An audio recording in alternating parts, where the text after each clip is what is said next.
The Assembly will hear an address by His Excellency Robert Golob, Prime Minister of the Republic of Slovenia. I request protocol to escort His Excellency and invite him to address the Assembly.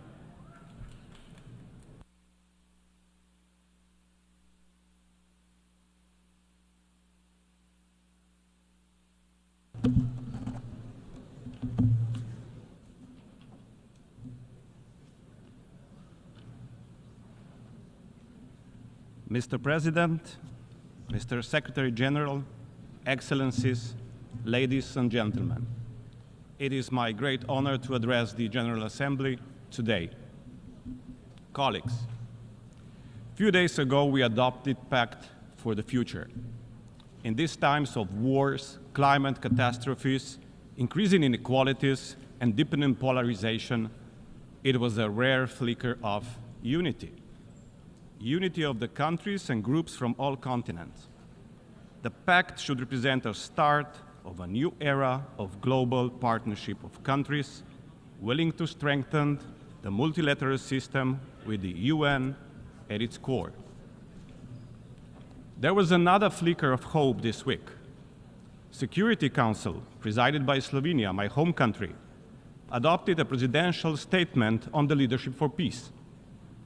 All 15 members of Security Council reaffirmed to maintain international peace and security and to commit to international law, including the UN Charter. It is a good start to re-energize our collective work for a better, more peaceful and more humane world.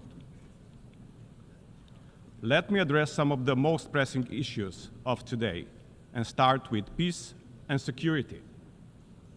Secretary General Antonio Guterres, who enjoys our full support and enormous respect, has repeated on several occasions that last year, with the highest number of conflicts in decades, was also the deadliest one. Slovenia has been elected member of Security Council since January, and during this time, we have observed and witnessed gradual but steady erosion of power of rules. The Council is increasingly unable to respond in an effective way to major conflicts such as Gaza, Ukraine, or Sudan.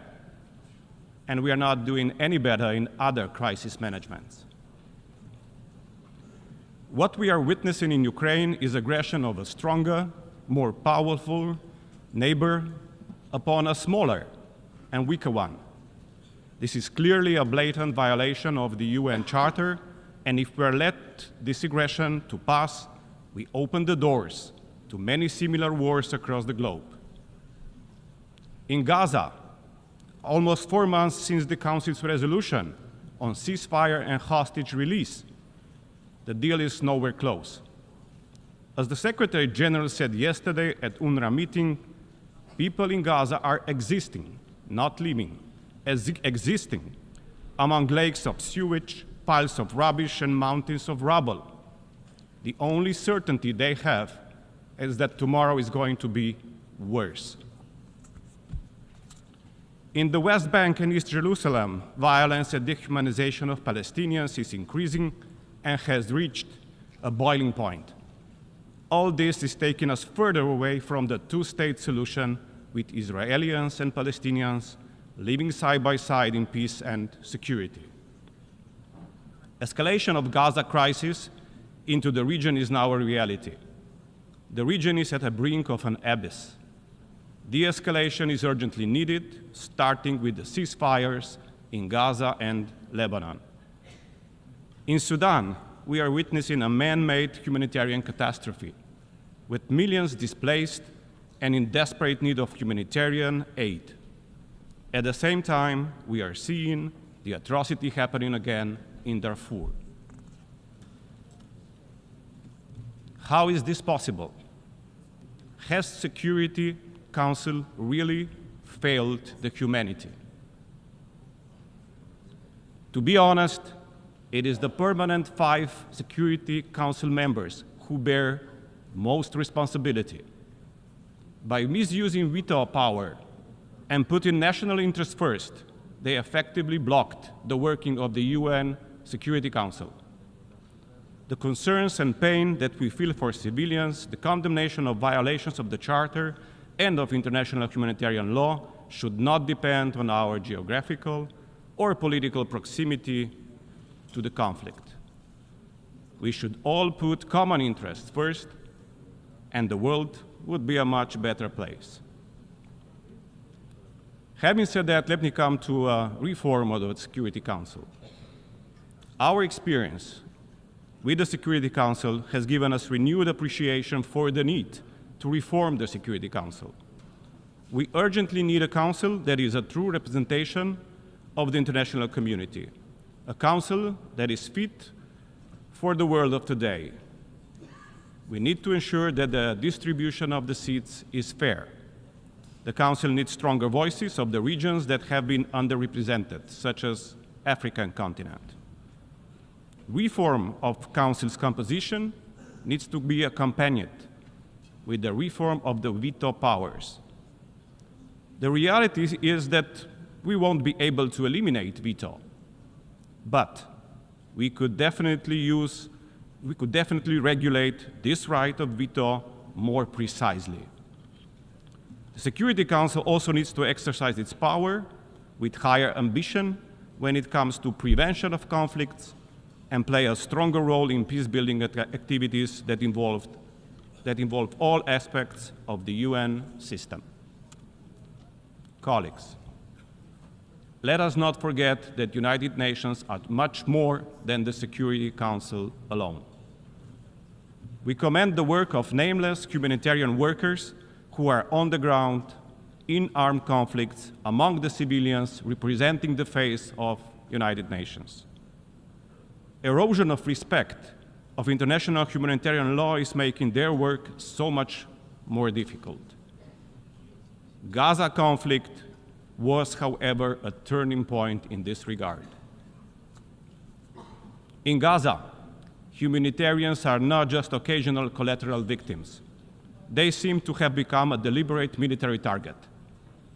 There is no other explanation for the highest number of humanitarian workers being killed last year, of whom a vast majority in Gaza.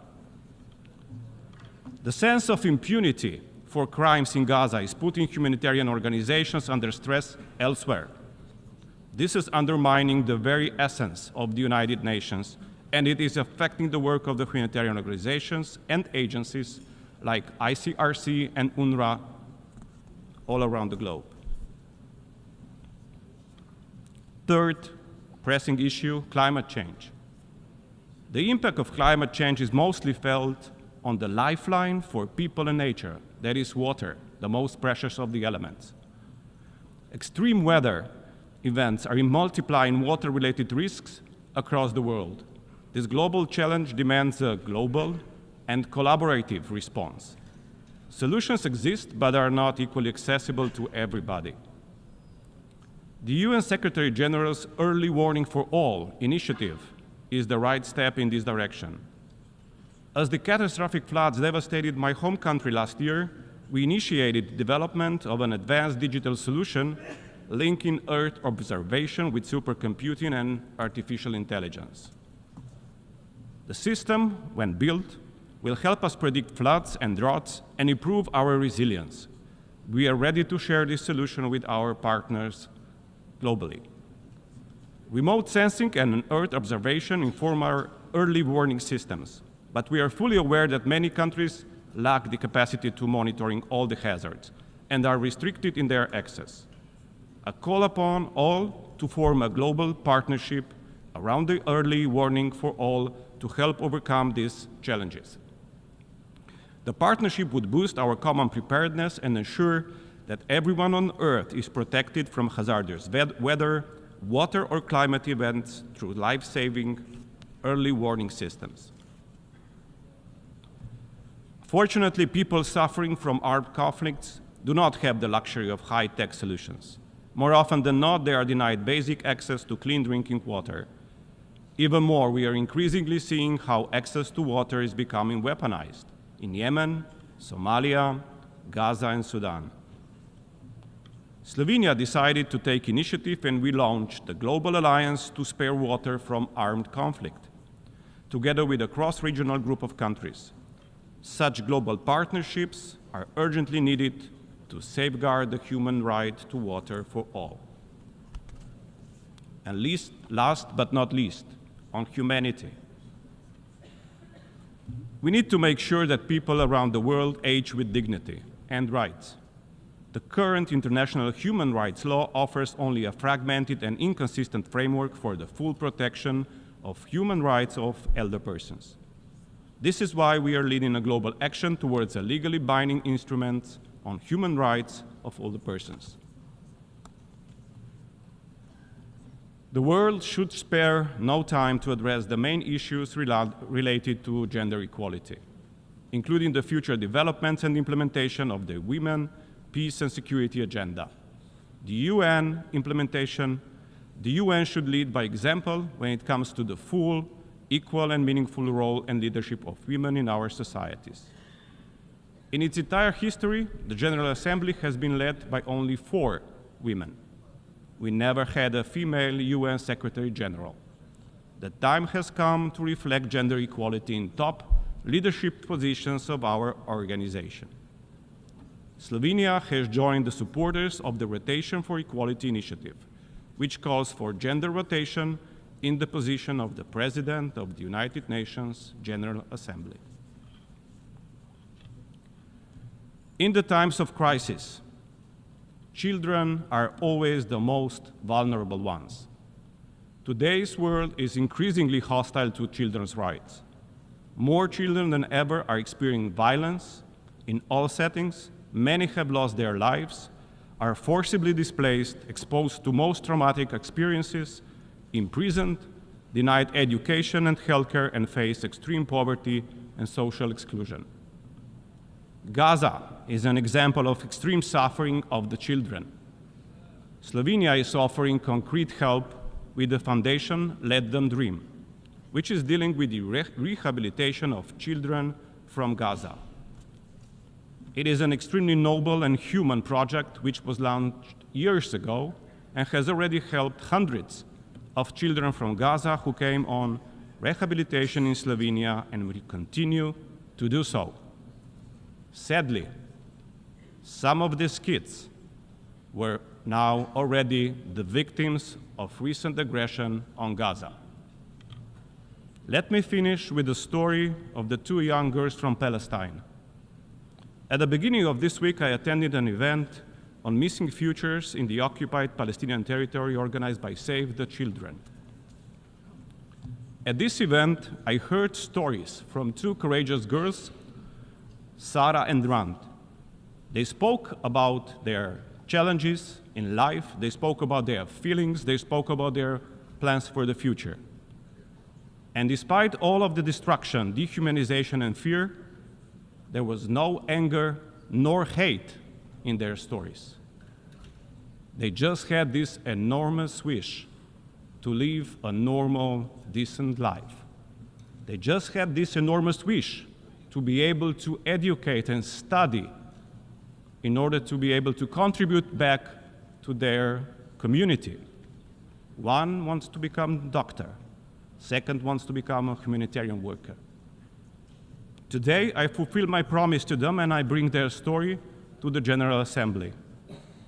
Only with our united call for peace and against war, we could make sure that Sarah and Rand and all the other children of Palestine and the world are not among the thousands missing futures of children under occupation. I want to say this out loud and clear to the Israeli government. Stop the bloodshed. Stop the suffering. Bring the hostages home and end the occupation.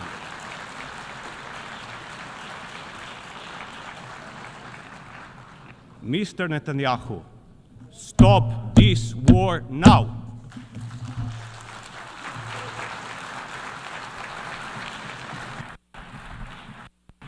On behalf of the Assembly, I wish to thank the President of the Republic